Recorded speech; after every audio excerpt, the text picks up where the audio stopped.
Black fungus बहुत ज़्यादा बढ़ रहा है और साथ में इसके नए नए जो वेरिएंट्स हैं वो भी आ रहे हैं, जैसे कि ये ब्लैक के बाद वाइट और येलो फंगस तक आ चुका है अब तो।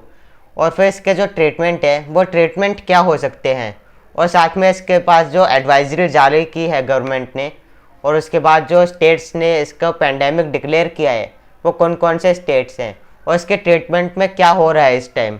अगर आपको भी सारी बातों के बारे में जानना है तो मेरे साथ ये पूरी वीडियो में बने रहे। तो हेलो गाइस, मैं हूं गर्व और चलिए जानते हैं ब्लैक फंगस के अपडेट्स के बारे में। सबसे पहले मैं सबसे ज़्यादा इम्पोर्टेंट क्वेश्चन का आंसर ही दे देता हूं कि ये जो ट्रीटमेंट है इसका, मतलब कि जो ब्लैक फंगस का ट्रीटमेंट है, ये ट्रीटमेंट क्या है और इसके लिए जो मेडिसिन यूज़ की जा रही है वो क्या क्या मेडिसिन यूज़ की जा रही हैं। तो उस टाइम जब मैं ये वीडियो बना रहा हूँ उस टाइम सिर्फ एक ही ड्रग डॉक्टर्स यूज़ कर रहे हैं और रिकमेंड कर रहे हैं, जिसका नाम है एम्फोटेरिसिन बी। ये एक एंटी फंगल ड्रग है, जैसे आपको इसके नाम से पता चल रहा होगा, एंटी फंगल मतलब कि फंगस को मारने वाला ड्रग। तो इसका जो नाम है ये एम्फोटेरिसिन बी है, लेकिन आप लोग इसे बहुत आसानी से भी ले नहीं सकते क्योंकि इसका जो प्राइस है, पहला रीज़न इसका प्राइस जो 5000 से 6000 के बीच में आता है, और दूसरी चीज़ इसकी शॉर्टेज। अब आप लोग पक्का सोच रहे होंगे कि ये जो नई बीमारी आती रहती हैं उसकी हमेशा शॉर्टेज क्यों होने लग जाती है जैसे ही आती है। जैसे पहले अभी ये ऑक्सीजन की हो गई थी, फिर उसके बाद अभी कोविड-19 की भी चली रही है, जैसे कि कोविशील्ड की वैक्सीन की जो वो है शॉर्टेज, वो इस टाइम हो रही है इंडिया में। तो ये जो शॉर्टेज है इसके पीछे का आंसर क्या है, ये आंसर ही मैं आपको बता देता हूँ सबसे पहले कि ये शॉर्टेज क्यों हो रही है। तो इसके पीछे का जो रीज़न है वो सिर्फ इतना सा रीज़न है कि जब भी कोई बीमारी नहीं फैलती तो इसके जो बीमारी का जो क्योर होता है, उसकी जो दवाई होती है, उस दवाई की जो प्रोडक्शन वैल्यू होती है वो बहुत ज़्यादा कम होती है, क्योंकि वो दवाई जो, मेरा मतलब है जो डिजीज़ है, वो डिजीज़ बहुत ज़्यादा नहीं फैलती, तो इसीलिए उसकी जो दवाई होती है वो भी बहुत ज़्यादा कम में बनती है। और जिस टाइम ये जो कोई डिजीज़ होती है वो फैलने लगती है बहुत ज़्यादा तेज़ी से, तो उसकी जो प्रोडक्शन वैल्यू होती है वो भी हमें बहुत ज़्यादा तेज़ी से बढ़ानी पड़ती है। लेकिन जिस टाइम ये जब बढ़ाते हैं हम प्रोडक्शन वैल्यू, तो उस टाइम ये इतनी ज़्यादा तेज़ी से नहीं बढ़ सकती है, और जिस टाइम ये नहीं बढ़ेगी तो उसकी शॉर्टेज ही होगी ना, इसीलिए जिस टाइम ये नहीं बढ़ेगी इसीलिए शॉर्टेज हो गई। और जैसे ये ब्लैक फंगस ये बहुत ज़्यादा रेयर डिजीज़ है, और इसके जो एंटी फंगल ड्रग है ये पहले भी एग्जिस्ट करता था, लेकिन उसकी बस प्रोडक्शन वैल्यू बहुत ज़्यादा कम थी, और अब इसकी प्रोडक्शन वैल्यू बढ़ानी है हमें। और ये जब हम बढ़ाते हैं ये प्रोडक्शन वैल्यू, तो ये बहुत ज़्यादा जल्दी नहीं बढ़ाई जा सकती है, इसीलिए जो इसकी शॉर्टेज है वो शॉर्टेज हो रही है इस टाइम। और तीसरा रीज़न ये है कि जब भी हम ये कोई ड्रग लेते हैं, मेरा मतलब कोई मेडिसिन लेते हैं, उसके जो इंजेक्शन है वो बहुत ज़्यादा कम लगते हैं। मतलब जैसे हमने एक कोविशील्ड का इंजेक्शन लिया, मतलब कि जो कोरोना की वैक्सीन है कोवैक्सीन और कोविशील्ड, उसकी 2 डोजेज लग रही हैं, और वैसे ही हमें 2 डोजेज लगवानी पड़ती हैं। लेकिन जब ये ब्लैक फंगस होता है हमें, उस टाइम जो हमारे जो इंजेक्शन के अमाउंट होते हैं वो 2 नहीं रहते बल्कि 20 इंजेक्शन। क्या आप बिलीव कर सकते हैं 20 इंजेक्शन लगते हैं ये ब्लैक फंगस को ठीक करने में।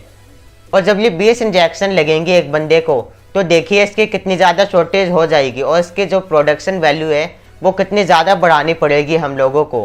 भैया कोई ड्रग लेने से ठीक हो ना हो, लेकिन इसके जो नंबर है इंजेक्शन के वो सुन के ज़रूर ठीक हो जाएंगे लोग। अगर आप लोगों में से किसी को ब्लैक फंगस होता है तो आप लोगों को खुद ही डॉक्टर बन के एम्फोटेरिसिन बी ला के खुद ही सेल्फ ट्रीटमेंट नहीं करना, आप लोगों को किसी डॉक्टर के पास जाके कंसल्ट करना है, डॉक्टर से इलाज करवाना है अपना। इसके जो वेरिएंट्स आ रहे हैं, जैसे पहले ये ब्लैक फंगस, वाइट फंगस, और फिर अब ये येलो फंगस भी आ गया। लेकिन अरे यार, ये पहले orange fungus, red fungus, blue और ये जो ब्राउन फंगस है ये तो अभी बचे हुए हैं। सॉरी, आप लोगों को इससे डरने की ज़रूरत नहीं है, क्योंकि अगर आप लोगों को कोई डिजीज़ नहीं है तो आप लोगों को कोई डरने की ज़रूरत ही नहीं है इससे। क्योंकि आपका अगर ये कोई डिजीज़ होती है आप लोगों को, तो आपके जो चांसेस है 90% हो जाते ये फंगस को लेने के।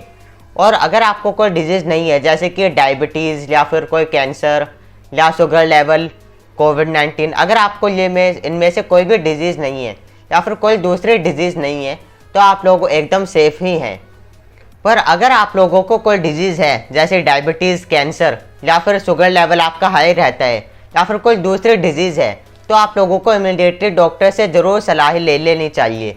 और ये जो इसके वेरिएंट्स है वाइट और येलो फंगस, ये वेरिएंट से भी आपको डरने की कोई ज़रूरत नहीं है कि अगर आप लोगों को कोई डिजीज़ है तभी आपको इससे डरने की ज़रूरत है, क्योंकि अगर आपको कोई डिजीज़ है तो आपको 90% चांसेस हैं कि आपको ये फंगस से एलर्जी हो सकती है, मतलब आपको ये इन्फेक्ट कर सकता है।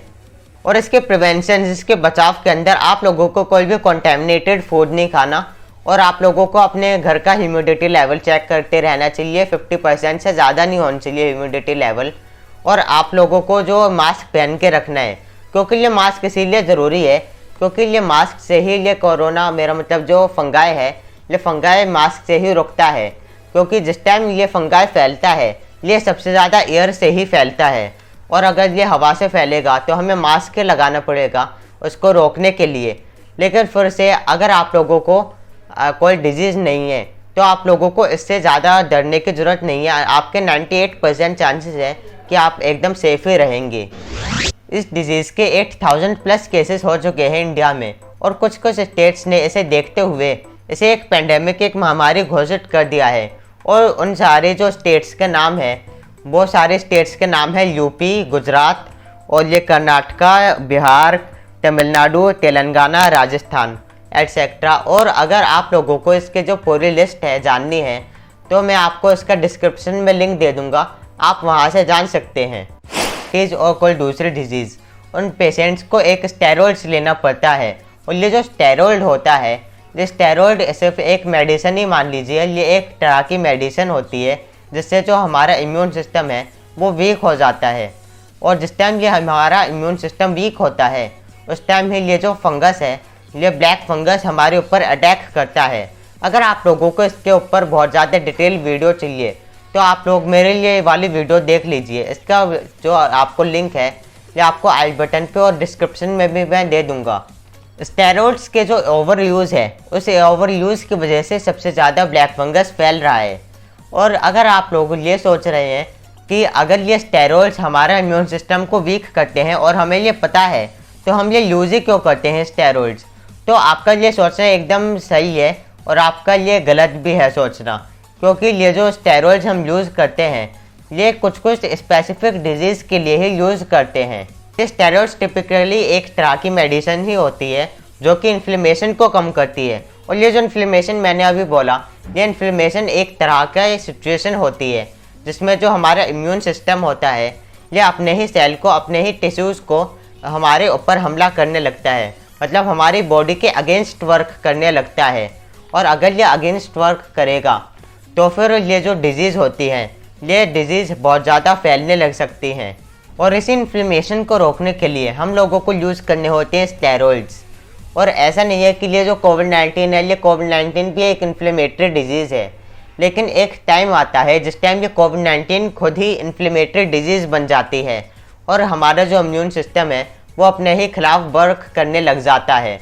और क्योंकि ये जो इन्फ्लेमेटरी डिजीज़ है ये सिर्फ इन्फ्लेमेटरी डिजीज़ के लिए ही यूज़ होते हैं स्टेरॉइड्स, जैसे कि कोविड-19 हो जाता है या फिर कोई दूसरी डिजीज़, कोई दूसरी इन्फ्लेमेटरी डिजीज़, उस इन्फ्लेमेटरी डिजीज़ के लिए हमें यूज़ करने होते हैं स्टेरॉइड्स का। जबकि ये जो स्टेरॉइड्स हैं ये इन्फ्लेमेशन को रोकने के लिए यूज़ होते हैं जनरली, और इसीलिए हमारा जो स्टेरॉइड का यूज़ है ये हमेशा इसके लिए बंद नहीं हो सकता है। और मेरे ख्याल से अब आप लोगों को पता चल गया होगा कि ये क्यों यूज़ होता है स्टेरॉइड्स। अगर आप लोगों को ये ब्लैक फंगस के ओरिजिन के बारे में और इसके प्रिवेंशन और सिम्टम्स के बारे में भी जानना है तो आप लोग ये वाली वीडियो देख लीजिए मेरी। इसका जो लिंक है वो मैं आपको आई बटन पे दे दूंगा, और आप ये डिस्क्रिप्शन में जो आपका लिंक है ये डिस्क्रिप्शन में भी मिल जाएगा आपको इस वीडियो का लिंक। अगर अब भी आप लोगों का कोई डाउट है तो मेरे से ये कमेंट सेक्शन में पूछ लीजिए। और अगर आप लोगों को ये वीडियो अच्छी लगी हो तो इसे लाइक करें, और अगर आप चैनल पे न्यू हैं तो इसे सब्सक्राइब करें। Thanks for watching.